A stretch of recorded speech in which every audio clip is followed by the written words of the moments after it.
नाशिकच्या मालेगावात ऑक्टोबर महिन्यात 10 लाखाच्या बनावट नोटा चलनात आणण्याचं प्रकरण समोर आलं होतं। तर यात बनावट नोटा चलनात आणण्यासाठी प्रयत्न करणाऱ्यांना मालेगाव पोलिसांनी रंगेहाथ पकडून जेरबंद केलं।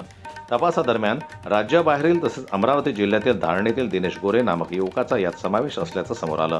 दरम्यान धारणीतील त्या संशयित युवकाच्या कॉल सीडीआरमध्ये मूर्तिजापुरातील शिंदे शिवसेनेचे तालुका प्रमुख दीपक पाटील दांदळे यांचा संपर्क दिसून आल्यानं नाशिकच्या मालेगाव ग्रामीण पोलिसांनी दीपक दांदळे यांची चौकशी केली।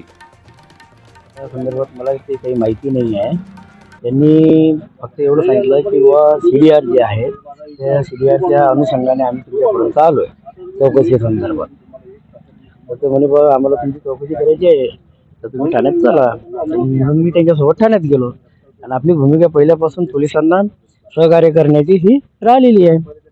त्यांच्यामुळे मी त्यांच्यासोबत चालला गेलो। सोबत गेल्यानंतर त्यांनी विचारपूस केली यांचं या संबंधित व्यक्तीला ओळखता का? म्हटलं नाही साहेब, यांचा माझा काही संबंध आला नाही।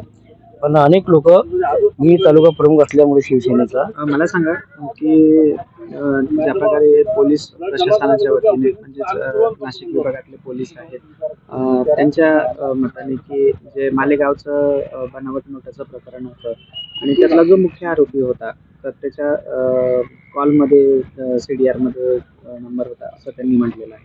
नाही, ते त्यांची चौकशीचा भाग आहे तो। ते आता अनेक लोक जे आहेत, आता कोणाचाही कॉल कोणाला हे केल्या जाते। अनेक लोक आपल्याला सामाजिक कार्य करत असताना ते मिळत असतात, भेटत असतात। आता माझ्याही वारंवार वाऱ्या ह्या मुंबईला असतात। जनतेच्या समस्या मांडण्यासाठी मी मंत्रालयामध्ये जात असतो। आरोग्याचे काही विषय असले तर जे हॉस्पिटल वगैरे या ठिकाणी एखाद्या रुग्णांना ॲडमिट करणे, त्यांना ते एखाद्याला कसा लाभ मिळवून द्यायचा आहे तो लाभ मिळवून देणे, हे कामं करत असताना अनेक लोकांशी संबंध पडतात।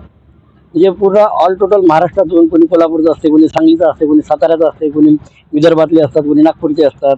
असे अनेक ठिकाणावरचे लोक येतात, भेटतात। कोणाचा कॉन्टॅक्ट नंबर सेव्ह केला जातो, कोणाचा नाही केला जात।